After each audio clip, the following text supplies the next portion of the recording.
Hello there, welcome back to our channel. मैं हूं गौरव काबरा। एक बार फिर से आप सबका बहुत बहुत स्वागत है। सीएमए इंटरमीडिएट के कॉस्ट अकाउंटिंग का पेपर अब है कल, और कल हमारा लास्ट एग्जाम भी है ग्रुप वन का। सो ऐसे में जाते जाते ग्रुप वन को अच्छे शगुन पे फिनिश करना चाहेंगे। आपका टैक्स का एक धमाकेदार पेपर होने के बाद में, अच्छे नंबर आने के बाद में, अब कॉस्ट के ऊपर जो प्रेशर था वो थोड़ा रिलीज हो गया है।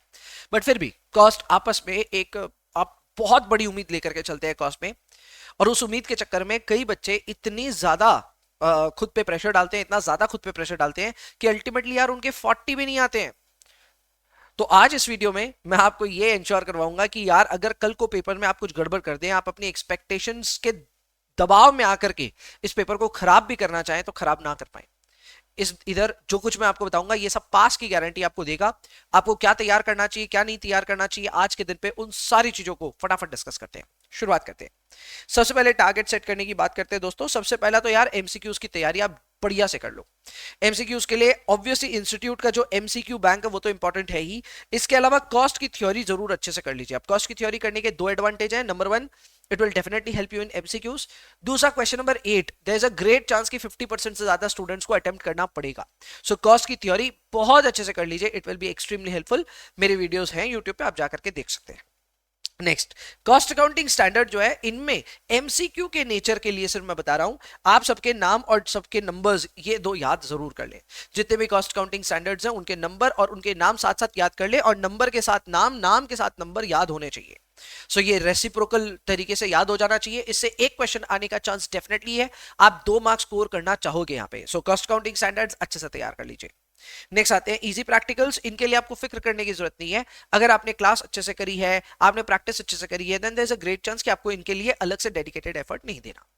तो एमसीक्यूज की अगर मैं वापस बात करूं तो एमसीक्यूज में अगर आप चाहते हो 20+ स्कोर करना तो there is a very secret mantra, और वो मंत्र सबको पता है, और वो है कि भैया कॉस्ट की थ्योरी अच्छे से पढ़ के जाना। नंबर 2, कॉस्ट अकाउंटिंग स्टैंडर्ड्स के नाम और नंबर याद करके जाना। एंड नंबर 3, प्रैक्टिकल्स अगर आपने ठीक ठाक प्रैक्टिस किया फ्रॉम अक्रॉस द चैप्टर्स तो इससे आपका काम बन जाएगा।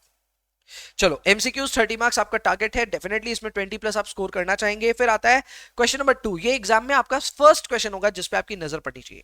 याद रखिए, एग्जाम में जब आपको शुरुआत में रीडिंग टाइम मिल रहा है या 10-15 मिनट आप शुरुआत में टाइम स्पेंड कर रहे हो इन ऑर्डर टू अंडरस्टैंड की पेपर में क्या आया है, आप सबसे पहले अपनी नजर क्वेश्चन नंबर 2 पे जरूर दौड़ा लीजिएगा। Question number 2A will come from cost sheet, and question number 2B आमतौर पे मटेरियल और लेबर में से आता है। अभी तक का जो ट्रेंड है उसके हिसाब से इंस्टीट्यूट ने लेबर काफी ज्यादा बार पूछा है। सो लास्ट टाइम भी लेबर पूछा गया था, तो इस बार मटेरियल के पूछने के आसार थोड़े ज्यादा हैं। अब मटेरियल से आमतौर पे इजी क्वेश्चंस आते हैं, इस बार स्टॉक लेवल्स वगैरह वो सब टाइप के क्वेश्चंस आने के चांसेस हैं। प्रैक्टिस करके जाइएगा। तो सबसे पहले क्वेश्चन नंबर 2A और 2B पे नजर डालिएगा। मेरा ये मानना है आज तक जैसा आते गया है, 2A happen to be a very easy question. Cost sheet में इंस्टीट्यूट आपको ट्रबल नहीं करता है, जबकि हमारे कोर्स का काउंटर पार्ट सीए इंटर में कॉस्ट शीट में ट्रबलसम हो सकता है। तो आपको सिर्फ क्वेश्चन नंबर 2A पे एक ग्लांस देख करके देखना है कि सवाल आपने जैसे बनाए हुए हैं वैसा सवाल है या उससे थोड़ा ऊपर के स्टैंडर्ड का आया है।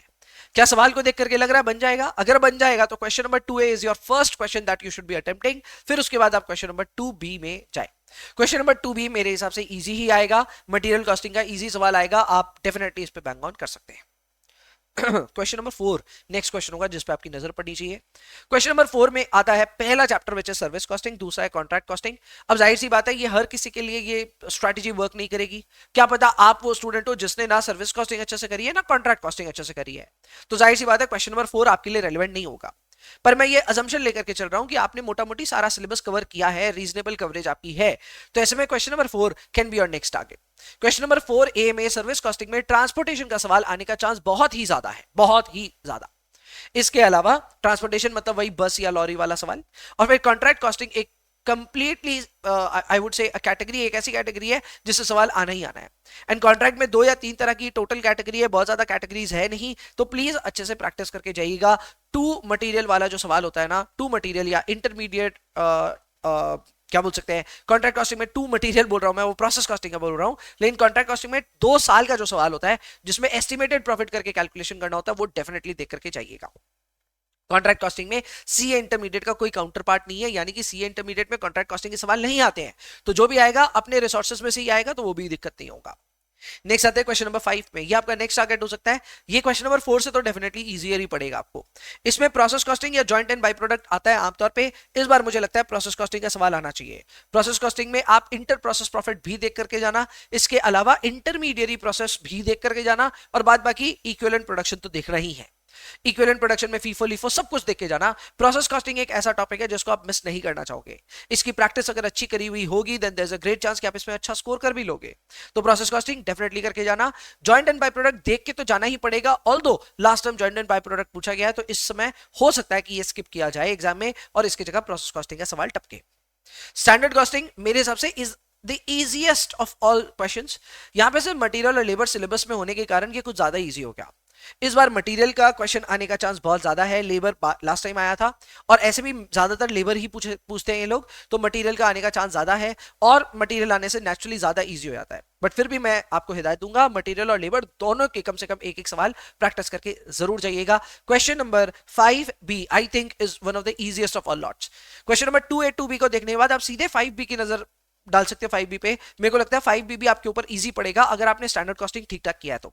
बाद बाकी हमने इस बार तगड़ी प्लेलिस्ट बनाई थी और बहुत सारा प्रैक्टिस किया था। इस बार तो प्रैक्टिस करने में कोई हमने मतलब सीमा ही नहीं छोड़ी, इतनी प्रैक्टिस करी हमने। तो अगर आपने उतनी प्रैक्टिस मेरे साथ करी थी तो स्टैंडर्ड कॉस्टिंग डेफिनेटली बनेगा। नेक्स्ट आते हैं क्वेश्चन नंबर 3 में ना। Question number 3 naturally is not very easy. Why? Because students either fear overheads और they fear cost accounting systems. ठीक है, तो इन दोनों में क्वेश्चन नंबर 3 मैं कहूंगा वो क्वेश्चन है जो हर किसी के लिए शायद नहीं है, पर अगर आपने ओवरहेड्स ठीक ठाक प्रिपेयर करके गए हैं तो इस बार भैया कॉम्प्रहेंसिव मशीन आर के सवाल के लिए रेडी हो जाइए। There is a great chance कि यही आएगा एग्जाम में। इसके अलावा कैपेसिटी कैलकुलेशन जो दिसंबर 23 में सवाल पूछा गया था उस सवाल को भी दोबारा देख लेना चाहिए। दिसंबर 23 स्कैनर खोल लीजिए, वहां पे मिल जाएगा आपको। ये सीएमए के ही एग्जाम की बात कर रहा हूं मैं।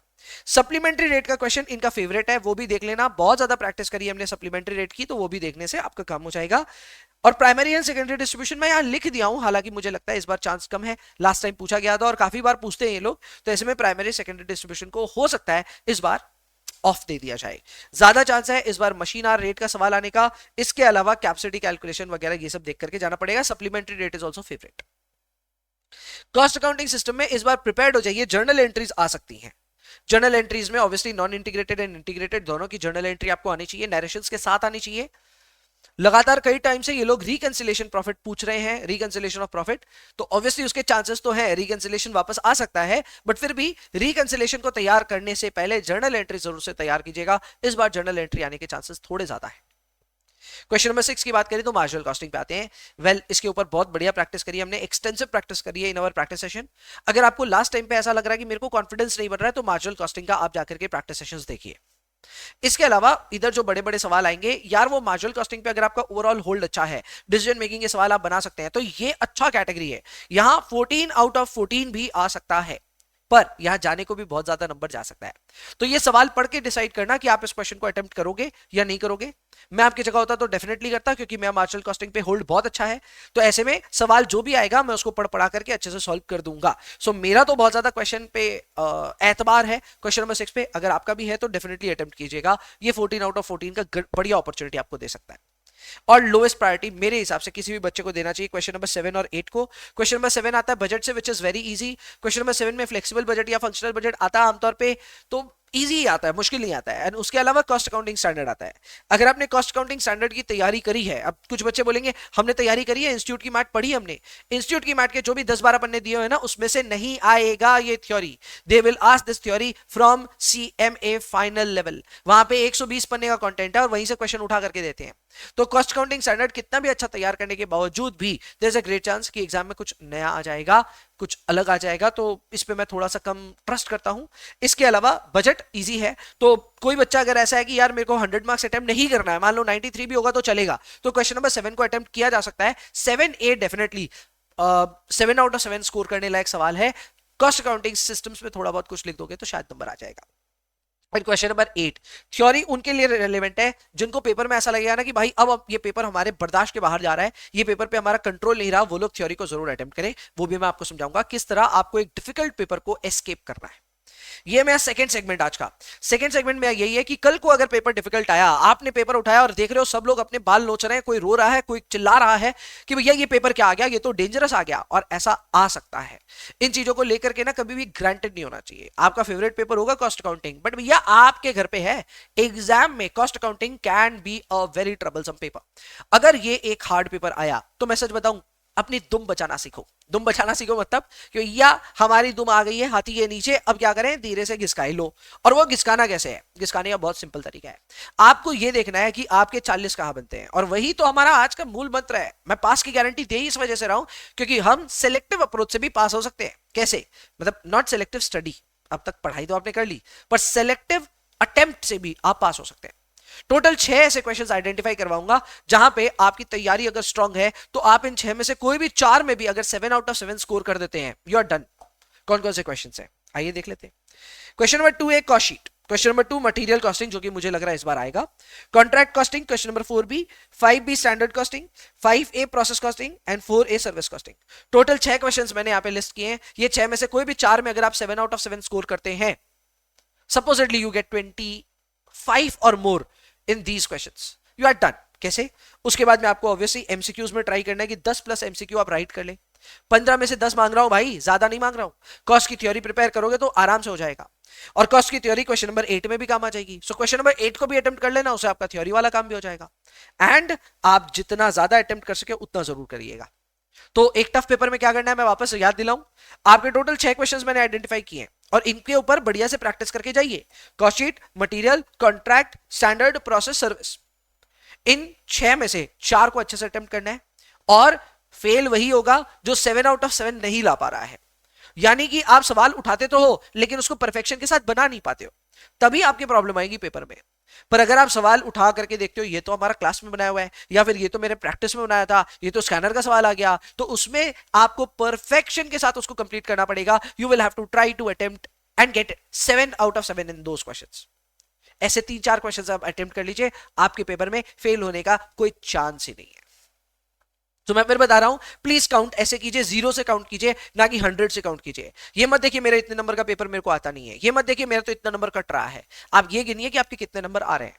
एमसीक्यूज अगर आपने डिसेंटली अटेम्प्ट किए तो आपके 10 प्लस करेक्ट अगर हो गए तो यार 20 नंबर तो एमसीक्यू से आ जाएंगे। बाकी 20 नंबर उठाने के लिए 3 सवालों में 7 आउट ऑफ 7 स्कोर कीजिए, यू पास द पेपर। यही है आपके लिए पास की गारंटी। आई होप ये वीडियो आपके लिए काम का था। मेरी तरफ से best wishes for the exam. बढ़िया से एग्जाम दीजिएगा एंड कॉन्फिडेंस लूज मत कीजिएगा। I will see you in the next one.